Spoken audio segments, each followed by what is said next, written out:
Hey, what's up? Joker fully adults breakdown, ending explained and detailed. You missed. I just came back literally not that long ago from the movies. I finished watching this, and I'm not gonna lie.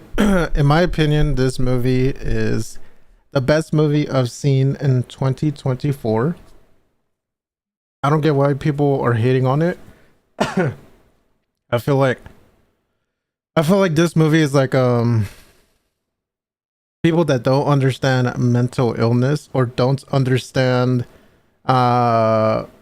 people using music as their own therapy. They don't understand this, um and they don't get why it's a good movie. Now if you're watching this one instead of watching the first one and then this one, then yeah, it doesn't make sense. You don't get the full context. But if you watch the first one, and obviously YouTube people, this is gonna be 100% fully spoilers, fully everything. But what was I saying? Yeah, if you didn't love the first one, or if you didn't watch it, it doesn't make sense. It's definitely a good continuation to the first one. Dude, there were so many moments in the movie where I was like, oh, so you liked it? I loved it. I loved it. Dude, it's so fucking sad, man. It's so fucking sad, man. There was this one scene where I had to ask my girlfriend because the I thought something happened and I wanted to clarify. I wanted someone else's opinion, and it from their opinion, it actually happened. Joker got fucking R word. He got R word in this movie. I was like, what? And then I think 10-20 minutes before, prior to those events, they were talking about how in his past he was SA'd as a child. And I'm not gonna lie, I didn't recall that in the first one. They might have mentioned it, but for some reason I probably didn't um think of it. But oh my god. And then the scene afterwards, that was so fucking painful. Now um I've noticed in this movie there's some moments where it kind of referenced other like real killers. For example, at the ending, it kind of reminded me of a killer. They had their own Netflix show, but let's not spoil that real quick.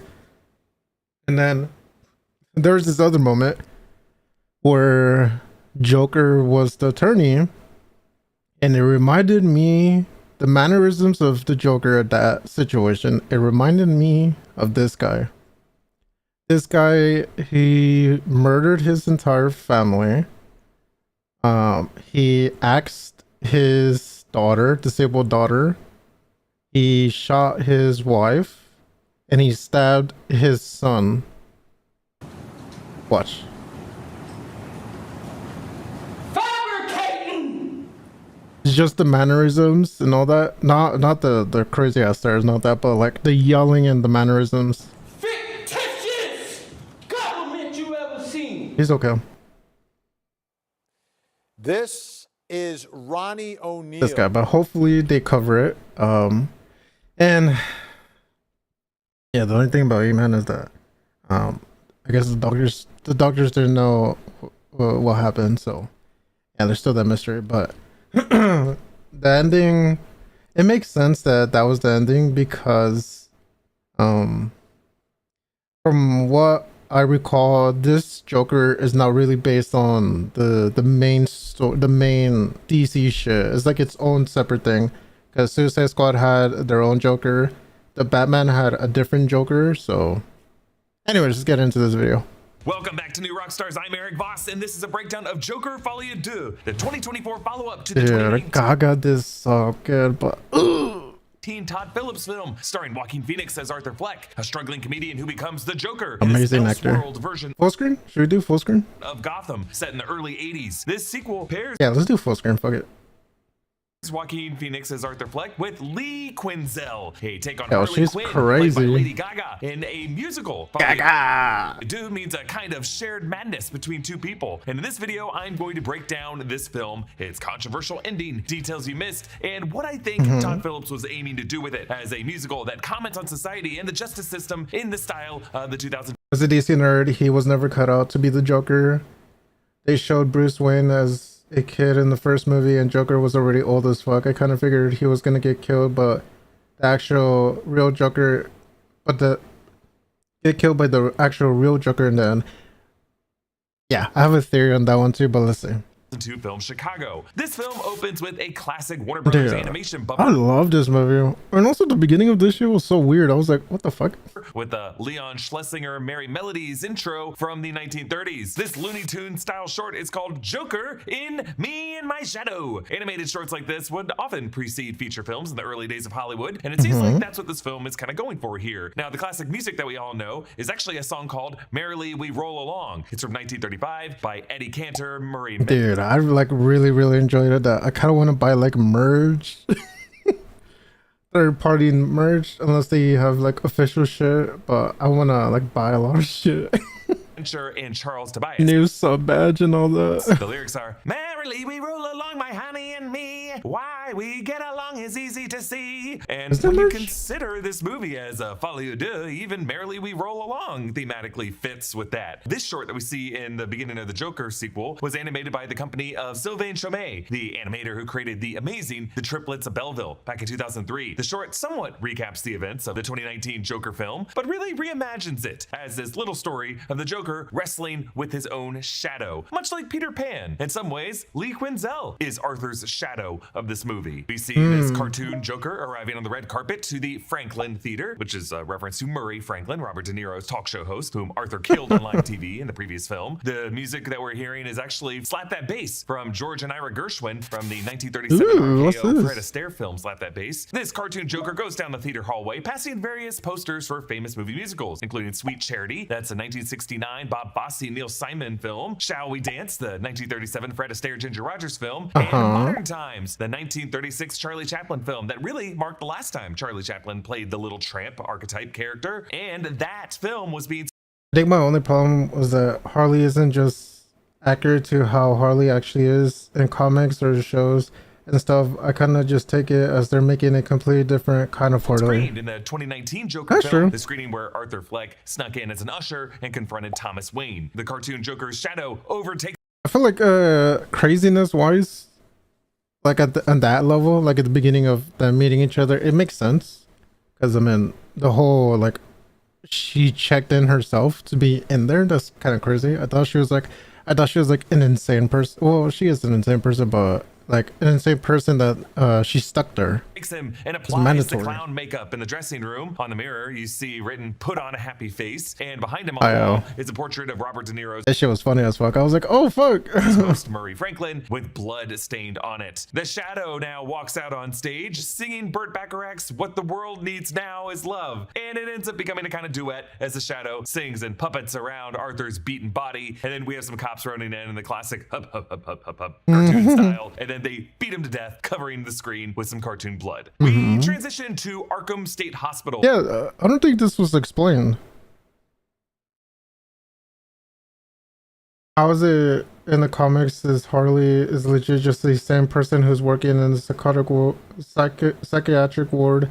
She works on Joker and gets brainwashed by him, and that's how she ends up crazy and by his side. Yeah, I feel like this one. Yeah, this one's completely different. It's like a whole. It's like a whole different thing. Cause she's the one that sought out after or for him. Where I kind of like it though. Arthur was incarcerated at the end of the 2019 film. We hear a guard whistling when the Saints go marching in, and this guard is Jackie Sullivan, played This fucker. Dude, I hope they show the scene where Joaquin like slaps him on the back and then this fucking on his neck. I was like, oh. by Brendan Gleeson, Mad-Eye Moody from the Harry Potter films, and Oscar nominee for the Banshees of Inisherin. One could argue that Sullivan whistling this tune is what could inspire the inmates of Arkham to excitedly riot throughout the film while singing the same song. First out of the cell is Ricky Meline, played by Jacob Laughlin. Yo, Bro. This part I didn't get. At the beginning. Why did they make Joker kiss a random dude? I think it was this guy. He was like, I've never been kissed. I hear you kiss good. And then Joaquin sits, or I guess stands up, and then just kisses him like nonchalant, then just walks away. I was like, what the fuck? Lynn, the sweetest character in this film, who gets scapegoated, suffering perhaps the worst fate when Sullivan will later beat him to death out of rage. And this is the scene. When Ricky Oh no, sings this is prior to the scene. this song. Actually, many of the songs that Arthur and Lee Quinzel Yeah, the music parts, I knew it was gonna be like, it was gonna be. I know I'm pausing, whatever, dude. We're doing a reaction of an explanation. Come on, but dude, the way it transitioned to, like let's just say the courtroom, and then they were talking about his trauma and how it transitioned into the camera transitioned into it going into Joker's brain, and then they were doing a song. Perfection. Fucking perfection.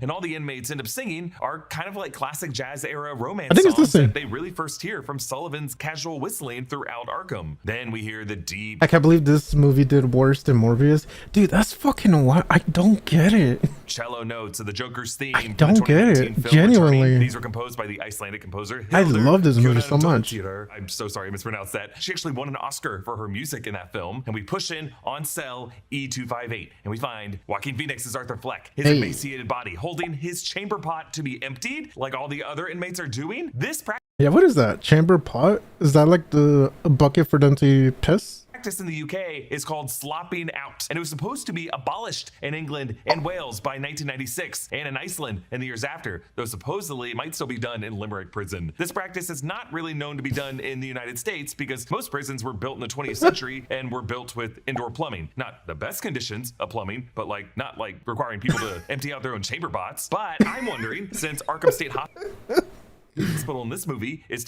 Oh, now you know my room's messy. Damn it! All I was trying to do was just do this. depicted as being on an island like Alcatraz or Rikers Fuck, I or can't Blackgate upload this. Isle in the DC comics, it might be just a very, very old European style institution and might use a similar barbaric Dude. Dude, my butt plugs and my dildos are been. No, I'm just kidding. practice, at least in the E ward. Sullivan asks if God. Arthur has a joke for him today, as supposedly every day Arthur opens with a joke, but today, of all days, Arthur has no jokes. In the 2019 film, an undercurrent of Arthur's life was really bad jokes and his uncontrollable tick of laughing. That's so In this bad. film, it seems like the way he has stifled that tick is through song. Arthur passes a break room area where on the TV we see Showbiz Bugs, the 1957 Bugs Bunny Daffy Duck short. To prep for his meeting with his lawyer, Arthur is shaved by the guards. The white shaving cream that they smear on his face likely reminds Arthur of the white clown paint he would smear on his face to become the Joker. And notice how the guard nicks his lip, and we focus on the blood trickling just a little bit. This foreshadows I thought he intentionally did that because the shaver was like, damn it, Arthur, or some shit like that. Like, And notice- because it kind of looked like Joker moved and he wanted to like taste the blood. of the guard nicks his lip, and we focus on the blood trickling just a little bit. This foreshadows the final shot of the film as the blood seeps from the same corner of his mouth as he bleeds out after getting shivved. Now, Well, dude, you should have saved that to the ending. while he's being shaved, we hear Jackie talking about one of the new guys who just randomly bit someone one day. I think he's referring to the young inmate that's played in this movie by Connor Story, the guy who ends up stabbing Arthur at the end. Well, you're gonna say everything at the very beginning. Okay, well, all right. To the young inmate Fuck this piece of shit. that's played in this movie by Connor Story, the guy who ends up stabbing Arthur at Dude, I knew something was up with this fucker, cause like when it showed the rest of the prisoners, this dude was looking at Joaquin like very, very weirdly. I was like, oh, something's gonna be up with this dude. And the reason I say like this movie has like references of other killers. If you guys like check out like true crime and all that, Jeffrey Dahmer, based on the Netflix show, animated in real life, but Jeffrey Dahmer, he was led by a guard to go somewhere, I think, to clean something, and then and then the guard just disappeared randomly, and then a prisoner showed up, and then that prisoner ended up killing Jeffrey Dahmer, and it was literally this exact thing. A prisoner told Joaquin that he had a visitor, and then the guard, they were walking along this hallway right here, and then the cop just walked away from the hallway, exiting the frame of the camera, and then this guy pulled up, and then boom, that's what all that happened. And I was telling my brother, like, maybe this guy, maybe he's like another Joker, because the way he was laughing and the way he slit his lips, his mouth, it really reminded me of like another Joker. And I was telling my brother, I was like, what do you think if like if this was either the Suicide Squad Joker or Heath Ledger Joker, but like a younger version, and then he was the one that continued? Because at the beginning of the movie, they were referencing another, like the public made a TV show of the Joker, or like a movie show about this Joker. So I was like, At the end of the movie, Sullivan tells a joke about a man who brought a Game theory. dog to a priest for a funeral and was denied, and then offers $2,000 for the service, and the priest says, "Why didn't you tell me the dog was Catholic?" Arthur is led from this horrible E ward to the minimum security B ward. The umbrellas of the guards start out black, but when Arthur looks up at the rain, the umbrellas suddenly change into bright colors. This is an homage to a shot in the 1964 musical film The Umbrellas of Cherbourg. Arthur passes the B ward music class, where they are singing the Christian hymn "Will the Circle Be Unbroken," and he makes eye contact with Lee Quinzel, Lady Gaga, this movie's version of Harleen Quinzel, or Harley Quinn. She wanders out of the hall to shout after Arthur, and she pantomimes offing herself. We learn later in the film that Lee is not required to be in Arkham. She checked herself in. She's a rich doctor's daughter with a psychology degree who's really faking. Man, if I had a lady like this, I'd give her the world. Her mental illness. A reveal that I will admit is closer to Harleen Quinzel's known origin as a doctor working at Arkham who falls in love with the Joker. But the fact that in this scene she can just kind of wander out of music class, Babe, if you're watching, yes, I'm talking about you. into the hallway, kind of shows that the orderlies of this place don't really take her that seriously. They don't worry about her as a security risk or a flight risk. Catherine Keener from Get Out and a number of great films plays Marianne Stewart, Arthur's attorney. She preps him for an interview with Dr. Louis Beatty, a potential expert in his defense case, whom this lawyer hopes will be able to prove that the 5 murders Arthur was charged with, the 3 guys on the train, his clown coworker Randall, and Murray Franklin, that these killings were not committed by Arthur, but rather from another identity in his mind, a See, shadow. that was a good defense as well. I mean, like, come on. A Joker film, you think that a Joker would actually get free legally? No. Come on. Self. This movie refers to his condition as potentially multiple personality disorder, but But it was good. This is also set in Good defense. 1981. The better understood clinical term is dissociative identity disorder, or DID, and we don't call them identities or selves, we refer to them as alters. I do appreciate that this film starts to touch on how a 1981 legal system might try to categorize whatever I Joker think you would like this one YouTuber, Mullet Man Comics. is, but ultimately just moves away from it and doesn't try to frame it within any Dude, and the way they like the way they show that, like, multiple personalities, like one of the personalities is Joker and one is actually Arthur. That was so fucking well done. So, anything now? Like, X, actual thing that happens. And then through all of this chaos, one of the most important I could fuck with this.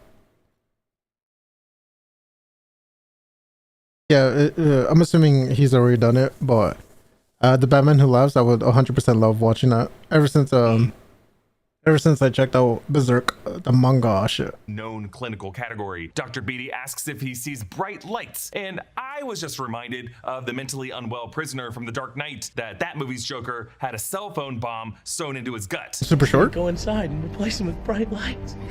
Okay. Like Christmas. And I only bring it up because this Joker movie ends with a very weird tie-in to Christopher Nolan's The Dark Knight that I just did not enjoy. Arthur says that all he remembers about the night he killed Murray Franklin was the music music. And I think this movie wants to imply that really the final act of the 2019 movie showed Arthur Fleck giving into the musical elements of his delusion, from his dance down the stairs to the music of Murray Franklin's show. When Dr. Beatty asks to talk to the Joker, a spotlight rises on Arthur right here in the meeting room. So Todd Phillips' goal with this film seems to be to do a Joker film in the style of Chicago, Rob Marshall's 2002 Best Picture winner, which really was based on the 1975 Bob Fosse musical that adapted the 1926 play. And Chicago and its stage musical is really the story about the murder trial of Roxy Hart, an aspiring cabaret performer, and how she and her lawyer, Billy Flynn, are able to kind of tap dance through a corrupt criminal justice system to reach a not guilty verdict. Oh, that's cool. By any means necessary. That's Chicago. Now, the 2002 film used lighting shifts to smoothly transition in and out of settings like a prison or a courtroom and just kind of transform them into a smoky nightclub. And it was a really, really effective cinematic technique. This Joker movie seems to try to do a similar thing, but there are some reasons it's just not as successful. Chief among them, why does this need to be a movie set in the universe of DC characters? The cynical economic answer is if you're Todd Phillips, making something connected to a major IP is the only way you're gonna get it made for a certain budget. I get it. I understand the economics of it. It just makes for a very mismatched and misaligned and confusing cinematic experience. Because while the 2019 movie Yeah, that's true. But I mean, the way I went into it watching this movie was like, it's going to be its own thing. It's not going to be really related to like the main stories and all that. So that's how I went to that's how I looked at it. at least you could say had like Alfred in it and young Bruce Wayne. Yeah, and who's Two-Face? His real name? Heath? No.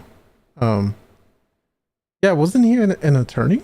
This movie gets even further Harvey. Wasn't he the attorney? Away from this being in Gotham. In this we movie? see that Arkham in this film I is think connected so. to Gotham via a long Unless he has the same name as Harvey.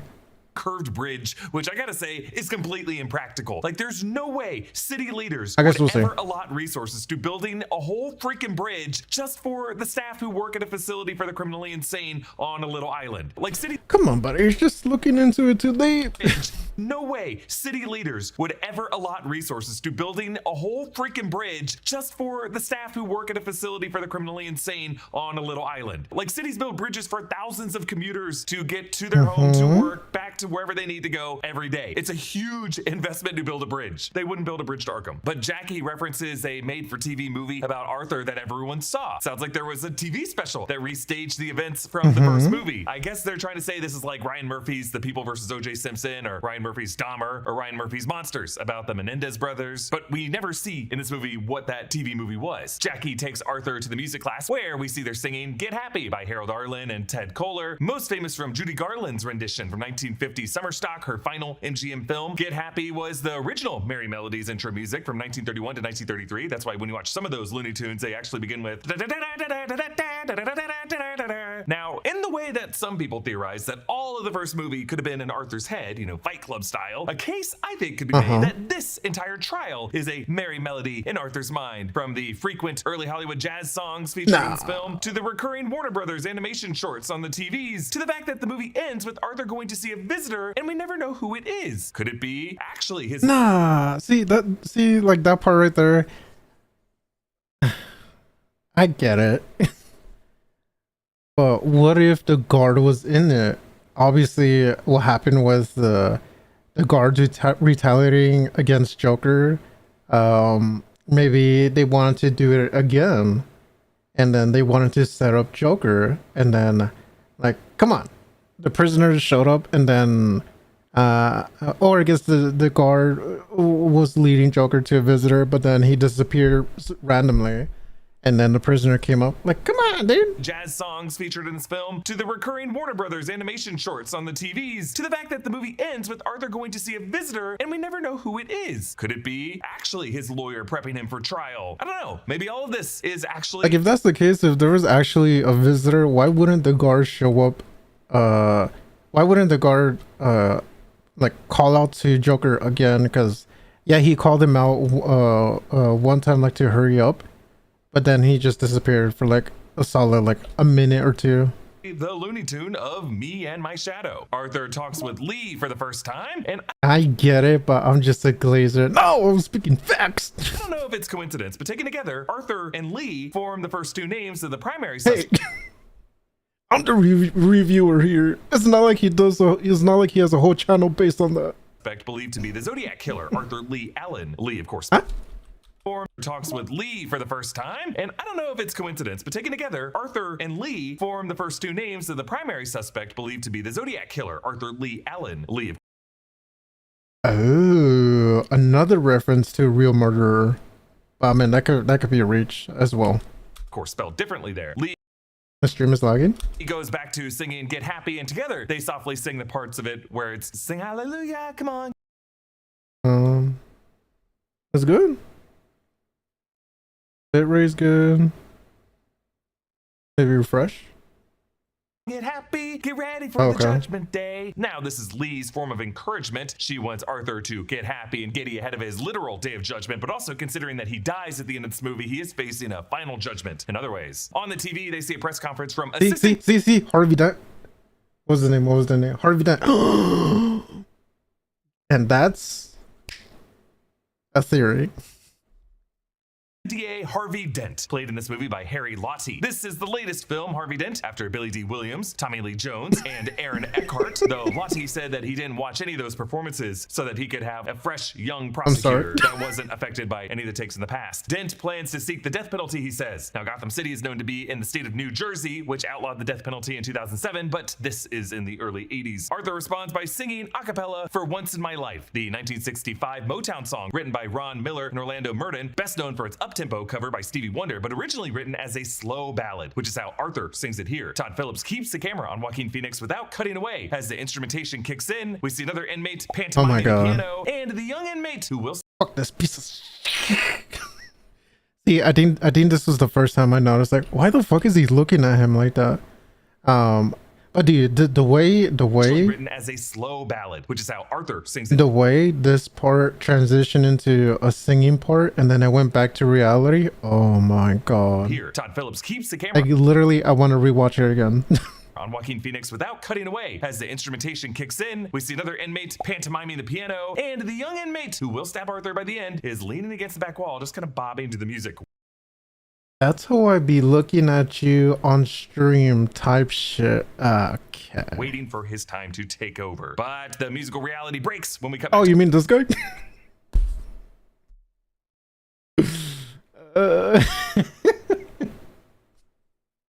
to Arthur being asked if he's scared, and we cut back to Arthur still So, did Joker have a boyfriend?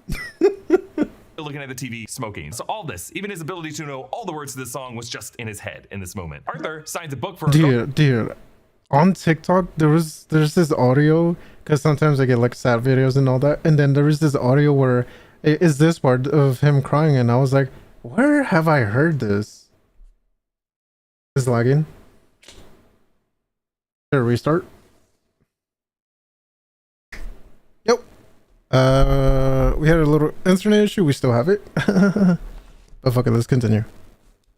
The Night the Laughter Died by Gene Ufland. Gene Ufland was Murray Franklin's show producer, played by Mark Maron in the 2019 film. You can see his very serious author photo on the inside sleeve, so we see how Gene is cashing in on the drama like everyone else is. Arthur was gonna put on a happy face, but he crosses it out and writes, I hope you get cancer. Yeah, fuck this card. It was like, this is gonna be worse so much when he dies, when he gets electrocuted. Piece of shit.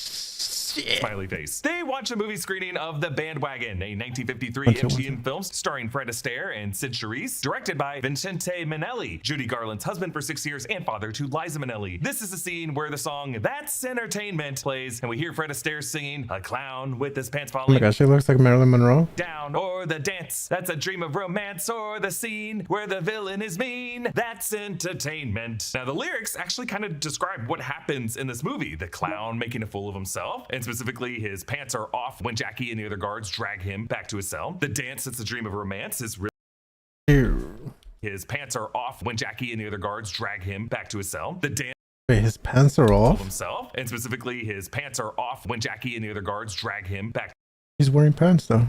to his cell. This is after he got R-word. The dance that's a dream of romance is really what he's doing with Harley Quinn throughout this movie. It's a dream of romance, not a real romance. And a scene where the villain is mean. Arthur is pretty mean to Gary. This fucking scene, man. When he cross-examines him. We also hear the lyric in the background of the scene. It could be Oedipus Rex, where the chap kills his father and causes lots of bother. And just a reminder that in the first film, Arthur believed his father was Thomas Wayne and wanted to kill him. Lee starts a fire in the piano, and she and Arthur stay behind in this pretty cool shot of them directly in the beams of the film projector, like they are trying to beam themselves into a film reality. They sing, "If My Friends Could See Me Now." This is from Sweet Charity that we saw a poster of back in the animated intro. This song was originally sung by Gwen Verdon, who is Bob Fosse's longtime partner, and in my opinion, the more talented of the two. Actually, watch FX's Fosse Verdon. It's going to break down a lot of this Broadway ancestry for you. Now, we see how this movie transitions into musical sequences in two different ways. The first category is characters singing known Hollywood and Broadway show tunes in the context of the scene. Yeah, and I mean, it wasn't like really too much of like a musical, like Phantom of the Opera type of shit. Characters just kind of singing or humming to themselves and then kind of flailing about their spaces. The second category is the true classic musical style. Characters transporting into imaginary dream world stages with glitzy lighting and sets and costumes, as we are now in a full-blown musical. I like how in this film, generally, we heighten from the first category to the second category. The problem with the way this movie approaches the musical structure is it just has way too much. Too many reprises of too many of the songs. Like a good musical could pick one song or one motif and they reprise it just once or maybe twice to show the character's evolution throughout the film. Like callbacks are a big thing in musicals, but you are precise about the way you do it. What this movie does is it brings back like 5 of its classic songs and it reprises them at least like 5 times each. So it just feels really redundant and it just really starts to drag in the second half because each I didn't feel like that. time you reprise it, it just saps away more of the meaning and we don't really know why we're hearing the full version. Dude, what the fuck? Am I the only one that gets it? The song every time. Me and every single person I know has at some point in their life been living today at dave.com. I see. But Arthur, while in solitary confinement, imagines himself and Lee dancing atop the What? You're not going to talk about the member FDIC. But Arthur, while in solitary confinement, imagines himself just hate on, you know, you want to hate on him, fall to the pressure. Dude, it's legit a good movie. Like this might be crazy, but I'm gonna still say it because fuck it. Like if that whole world was real, I'm not gonna lie, I'll be a #1 follower. I'll be a fucking soldier for Joker. That's how much I love that shit. That's how much his story is, like, I guess, relatable to a lot of people. Because, like, dude, like the whole mental illness, like, you know, some people could relate to him, especially in the first one. Like for me, I saw like myself in some of those situations. Obviously not crazy shit like that, but and I feel like that's how I connected with the movie. And to see him going through shit again on the second movie, it makes it hit much more. So I'm like, come on. And Lee dancing atop the hotel arc. I'm gonna be the Joker. I smell the Joker gas. Literally dancing with the devil in the pale moonlight, you could say. It's a waltz, an original song composed by Lady Gaga called Folie à Deux. And it's great to hear an original song in this musical. You know, it'd be great if it all could have been original, but you know, I get it. The Arkham has a vacancy. Dude, it's like, come on. It's not a fucking musical. It's not Phantom of the Opera. It's not Hamilton. It's a DC movie that has some singing in it to it. Sign, and I just like that little detail because it's like saying, hey, more room for Rogues Gallery villains if you guys want to show up. While in solitary, Arthur wakes up to find Lee there with him. She says the guards let Yeah, no, this was in his mind, unless it was real. her in because she was being released. She promises that they're going to build a mountain, referring I think this was in his head because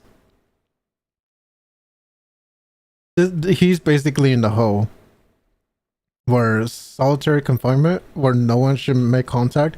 But she did say that, I think she said something along the lines like, I would do anything to be with you or some shit like that. Which in my head I was like, oh, did she offer something sexual for the guards to get in there? to the 1962 Sammy Davis Jr. song that comes back later throughout the film. Never mind. And this scene where they have sex is crazy to me. Was it all imagined by Arthur? Probably, right? The whole pregnancy subplot seemed to be imagined all in Arthur's head. I just can't imagine why the guards would let someone who just checked herself into a solitary confinement cell with a violent criminal currently Please include the dialogue where she said what I just mentioned. on trial. Arthur does an interview with Bro! TV host Patty Myers, played by Steve Coogan. He's a Tom Snyder, Geraldo Rivera Give me your editing program. I'll do it for you. type back I'm just kidding. I like this guy. when they would do these types of interviews in the 80s. Arthur starts off okay, but Patty goads him, and then Arthur gets hostile. There's a lens flare that causes a red circle to appear on Arthur's chin, and we're reminded again of the drop of blood from the shaving cuts. With blood in his mouth now, he shows a similar aggression to Patty as he did to Murray, even calling him Paddy, the same repeated underlined way in which Joaquin Phoenix kept repeating Murray right before he killed him in the 2019 movie. Then Arthur sings Bewitched, Frank Sinatra song that was actually transposed from a female sung version, Bewitched, Bothered, and Bewildered by Hart and Rogers for the 1940 musical Pal Joey, a version that you might have heard sung by Ella Fitzgerald. Lee, watching on TV through a storefront, does the right thing and throws a trash can through it. And as Arthur is driven into Gotham City, among the buildings in the skyline is one labeled Wayne for Wayne Tower. Arthur is driven to the courthouse surrounded by supporters wearing Joker masks with signs reading things like Free Joker. At the door leading to the courtroom, light beams through like the lights of a stage. The bailiff even opens the door saying, okay, showtime. Arthur is totally seeing this courtroom as a theater stage. Very razzle-dazzle Chicago. Because doors that lead defense into courtrooms don't have like round windows like this. They're not restaurants' doors that like swing open between the floor to the kitchen that you have to be able to peek through. Harvey Dent calls Dr. Lou, played by Ken Long, this Mousetrap bitch. from Lost, as a witness. I thought this guy was like, it seemed like he was like a paid off person. Harvey Dent calls And so they pressed his ass. Dr. Lou, played by Ken Long, Mousetrap from Lost, as a Oh, lost? Damn. witness to refute Arthur being insane. Marianne cross-examines and questions whether Dr. Lou Yo, she stood on fucking business. Love it. looked at his and his mother's medical records that detailed the physical and sexual abuse that Arthur suffered. During this part, we see inserts of the file with all the medical records, the So, the thing I'm confused with, did her boyfriend's Arthur's mom essay him? Which I'm assuming they did. photos, the news clippings about that from the 2019 film that Arthur had read through. And I thought the news clippings were always very weird because why Allowed her son's abuse. would this rise to the level of being printed in the newspaper? Like, especially the very specific details when it comes to crimes against children. There are journalistic standards to show how you talk about that in Come on, dude. the newspaper, and I just thought it was a weird choice to have like news clippings about it in the 2019 film. And we hear the subway Come on, dude. You're looking too deep. It's a movie. gunshots again, and on the third one, Arthur flinches. Now, one of the details we used to speculate that the 2019 movie could have all been in Arthur's mind was the fact that he fired a 6-shot revolver 8 times without reloading. And we looked at it, it was not an 8-chamber revolver, it was definitely a 6-chamber revolver. Sharon Washington returns in the first film as Deborah Kane, Arthur's social worker, and she reads from his diary. Only because Arthur dated the entry with November 17th, the day Arthur killed Randall and Murray, could Dent admit it as evidence. The entry reads, I almost never dream, what do I gotta do to remember? And we see a new shot inserted in this film that would have taken place after Arthur killed Randall, but before he went on Murray's show. Music really seems to be this movie's answer to how Arthur can remember his dreams, because while dreamed images and words often fade from our memories, music is something that sticks with us. Marianne reveals to Arthur that Lee has actually been lying to him, that her father is not dead, he is a Dude, this part made it more sad for Arthur's life, because I feel like he found one thing to finally live for, but then she ended up just lying to him. doctor, like, and she lives oh. with both of her parents on the Upper West Side. This is a classic example of the cult runaway. They often come from privileged upbringings. One thinks of Patty Hearst's involvement with the Symbionese Liberation Yeah, I guess my theory was wrong. I was assuming that Harley was gonna break Joker out, but that didn't end up happening. Army. And we transition to another soundstage, the Joker and Harley Show, made to look like the Sonny and Cher variety show in the 70s. They sing 1967's To Love Somebody by Barry Gibb and Robin Gibb. Yes, the Gibb brothers from the Bee Gees, the ones from SNL's The Barry Gibb Talk Show. The words, you don't know what it's like, really came from Arthur telling Marianne that she wouldn't understand their love. Lee turns away and starts soloing, though, and Arthur stops singing. The music stops as Arthur teases her for making it all about herself, and then she pulls out a gun and shoots him. So really, his sweet dreams with Harley have now been corrupted by this nagging suspicion. Good foreshadowing. Arthur confronts Lee about her lies to him, and she owns up to it, but she finishes with yet another lie, saying that she's pregnant. This part I thought it was like, how would she know that if that's a dream? But I feel like since she's obsessed enough to go to an asylum to be with Joker, she would be obsessed enough to know a lot about the Joker. Because I think prior to this, in the courtroom, they mentioned how Joker would write down everything in his diaries. He would even make up stories about girls and having fantasies with them. In my head, I was like, maybe she thinks or she assumes that Joker already had a fantasy of her, and that they I guess had sex and all that. So that's where I thought this, her saying I'm pregnant, yeah. And she sings Burt Bacharach's "They Long to Be Close Let me cook. to You." It's her way of justifying that these pestering, noisy birds flock to attractive people just to be in their aura. Lee, describing herself as a bird this way, recalls how we have in the past seen Harley Quinn as one of the birds of prey. Now we get the iconic shot of this movie where Lee draws a smile and lipstick on the glass, and the camera focuses to line up perfectly Joaquin Phoenix smiling so that he smiles just right to fit the arc that was previously drawn. An impressive practical accomplishment of blocking and perfectly timed focus pulling. Kevin McCarthy asked Todd Phillips how they pulled it off. It was harder than it looks because what you just said, lining it up. But what we basically did was we put a little bit of a grease pencil mark where he would line up to, where she had to hit, and then he knew to sort of just do this, and it was, you know, it was actually, it probably took an hour, and I was sweating it because I'm going, oh, if this does end up being cringy, we're just like wasting an hour trying to get this thing, you know? So yeah, they made a grease pencil mark on the exact arc of Joaquin Phoenix's smile, which would be slight enough that they could remove it in post-production before Lady Gaga's hand would draw the lipstick over it, and then they did this take over and over and over again for about an hour until they got the exact shot in which Joaquin Phoenix could lean just slightly enough into position to fill the lipstick smile. No, I think this show was so fucking worth it, like, because it shows that he, I guess, forgave Harley, and now he's back to being happy with being with her.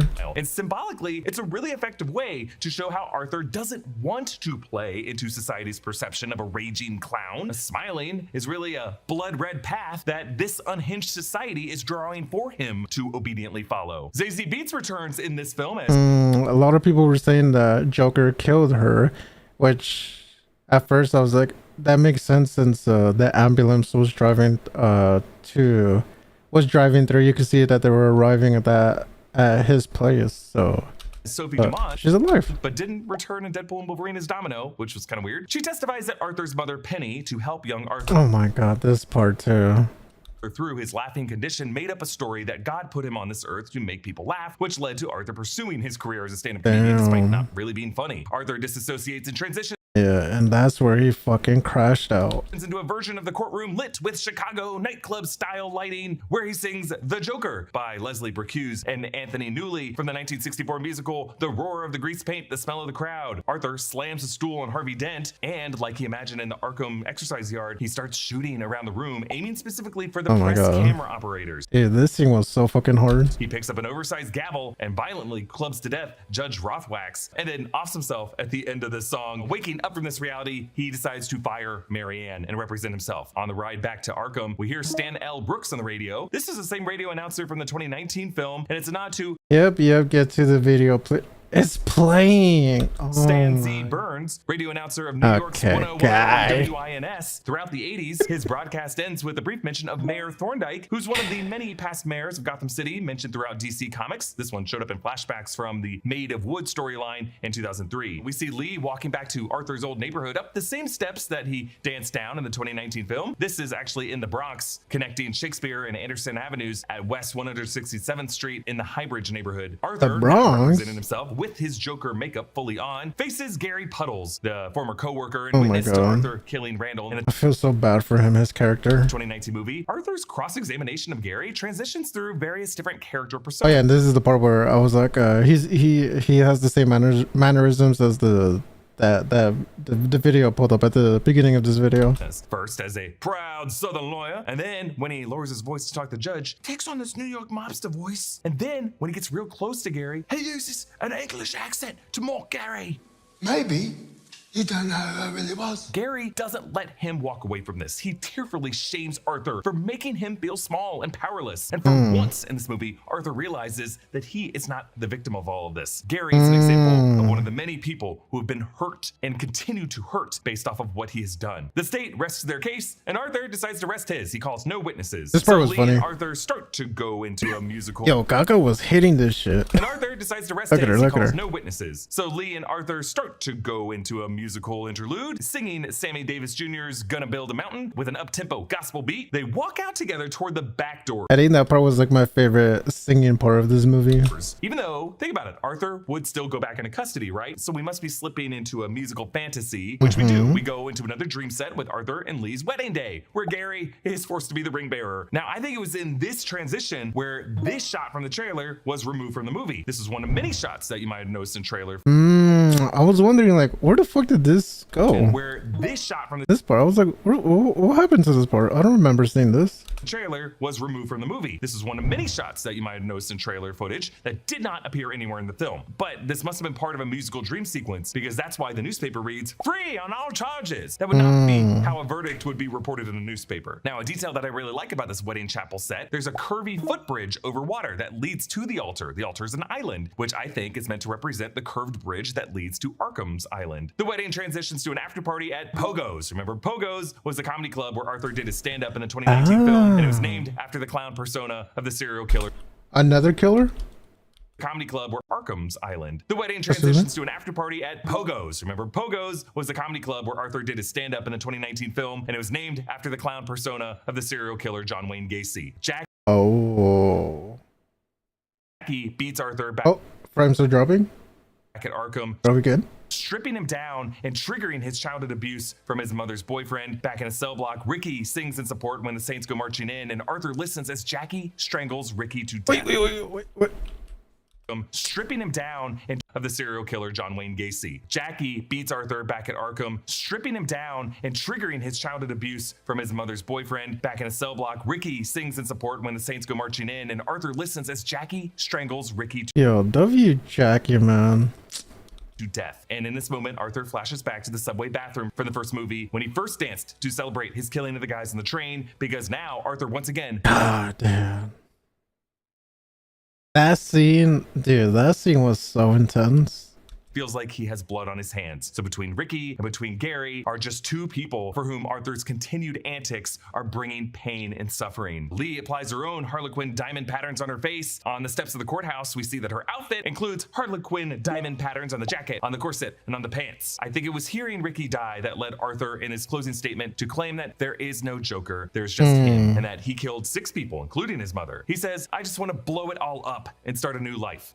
Choice words to say And the way everyone switched up on him is crazy. to a violent mob that's listening outside. Lee leaves. Arthur leaves a voicemail for Lee, singing 1959's If You Go Away by Jacques Brel, English lyrics by Rod McEwen. And when the verdict is read, Arthur has now wiped his clown makeup off of his face, and we hear the verdicts. Count 1, guilty. Count 2, guilty. Count 3, guilty. And on this third one, a man who I assume is the father of one of the guys on the subway lunges at Arthur. Chaos fills the courtroom. Judges banging the gavel, and then boom! An explosion rocks the courtroom. The later radio So fucking surprising, this part. I was like, oh. Dude, I legit thought that the ending of this movie was gonna be him sitting on the electric chair and him doing his infamous laugh, and then judges banging the gavel, and then boom, an explosion rocks the courtroom. The later radio broadcast would claim this was a car bomb, which would mean most of the casualties outside would have probably been Joker supporters. The news camera is broken. The bailiff is dead. Arthur somehow still alive. He he's gonna show Two-Face. gets to his feet, and the camera swings to There he is. Harvey Dent, and hey, half of his face is scarred by burns. He's still in shock. Of course, canonically, Two-Face's face is scarred by acid thrown in his face by Sal Maroni during a murder trial. Oh, In Christopher wow. Nolan's The Dark Knight, it was burning fuel from a trap bombing set by the Joker's gang. We do not cut. The camera is handheld and follows Joaquin Phoenix through all of this. Maybe there were some cuts hidden in the smoke, but we can't be sure. Arthur is found by another supporter who's dressed more like Yeah, this this part, I was like, imagine if this is that one guy that would be on, I think, Omegle or whatever, and they hired that character to be in this movie. like the Joker than he is. Even though I think that he says like the hard R as well. Puts him in his car and they're driving, celebrating. It's just crazy that we're still in the car. I don't know his name. I don't know his name, but it reminded me of that dude. Todd Phillips has not cut away yet. Even when the car stops and they have to get out and it's a foot chase now, even when those clowns get hit by police cars, we're still all in. Mr. Gypsy Crusader. Okay, after this video, oh, restart. Yeah, this fucker. Yeah, this guy. In one handheld take, and it's pretty impressive. Arthur runs back to He his started a cult? neighborhood, Ooh. finding Lee on the steps. She's cut her hair, and Lee says, all we had was the fantasy, and you gave it up. He brings up their baby, but Lee doesn't answer. She just sings, that's entertainment, implying that she made up that too. Arthur is taken back into custody. Bro.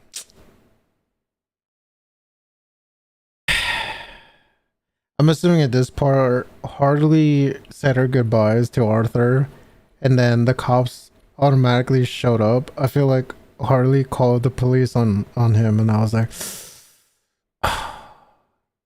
a heartbreak.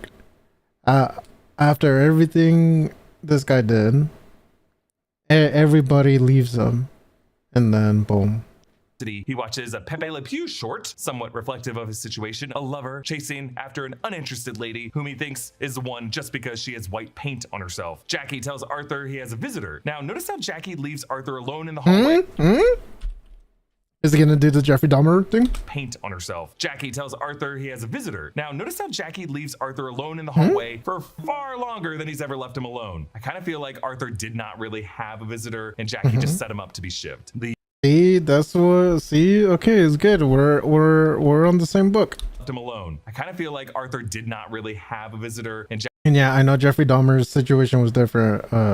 Jeffrey Dahmer got killed by a fucking dumbbell. Jackie just set him up to be shivved. The young inmate catches up to him to tell him a joke. A psychopath walks into a bar and sees a famous clown sitting there all alone, totally drunk. It's pathetic. I can't believe you're here, he says. What a disappointment. I used to watch you on TV. What can I get you? The clown turns to him and says, well, if you're buying, you can get me anything. Perfect, the psychopath says. How about I get you what you fucking deserve? Which, of course, is exactly what Arthur said to Murray right before he shot him. And the young inmate stabs him to death. Arthur collapses and flashes back to Joker and Harley singing Gonna Build Me a Mountain, specifically these words. I wanna find young son to take my place. I'll leave my son in heaven on earth with the good Lord's grace. The implication being that Arthur is now, in a way, passing the torch of the ultimate psychopathic Joker to a younger generation to take his place. As Arthur bleeds out, blood drips from his mouth, the same place as it did in the opening scene when he was shaved. In the background, we see the young inmate using the knife to Oh, so does that mean my theory was correct?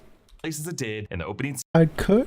scene when he was shaved. In the background, we see the young inmate using the knife to cut his own face, giving himself a Glasgow smile. So it would appear that Todd Phillips wants to at least reference Heath Ledger's Joker from The Dark Knight, who had similar scars with a never revealed backstory, because Christopher Nolan and Heath Ledger's Joker embraced the multiple choice origin story from Alan Moore's The Killing Joke. I'm pretty sure Todd Phillips cast Connor Story for his uncanny resemblance to I knew it. It's a younger version of this fucker. Oh my Heath god. Ledger. Now, I don't think Todd Phillips intends on this guy being exactly Heath Ledger's version of the character. Okay. The timeline wouldn't match up. This story's in the early 80s. The Dark Come on, let's just pretend. Knight is set in the late aughts. But the fact Honestly, it can just be a little Easter egg for Heath Ledger, but I highly doubt it's gonna tie into the universe. That'd be kind of stupid. Yeah. No, yeah, I get that too. that this movie is even referencing a film and a performance that DC fans consider to be sacred feels, for lack of a better term, pretty tone deaf. If you want your Joker to exist in its own Elseworld, that's fine, but don't confuse viewers by linking it to one of the most iconic Batman films, and for many people, their favorite Joker. So that's where this film leaves us. Good riddance, Arthur. Yeah, did he just get triggered?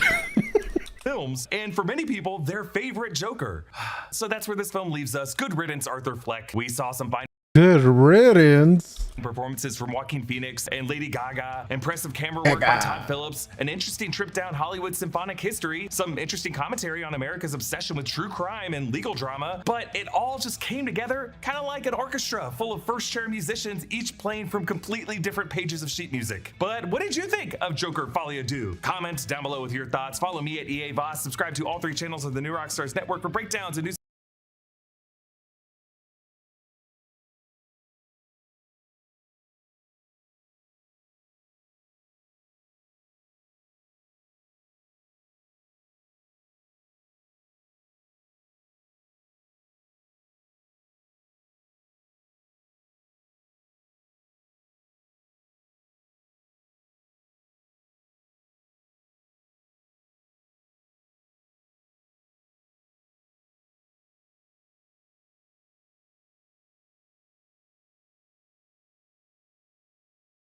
That is good video, man. You love. Thanks for watching, and I'll see you next time. Bye.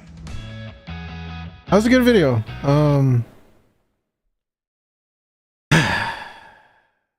They're just looking too deep into it, man. For once in my life, the 19 they're too you know, they're too actually in this for the movie and all that, but like, come on, just, it's not something to be like that deep. It's something to, like, you know, just enjoy. But hey, you know, it's a freak. Actually,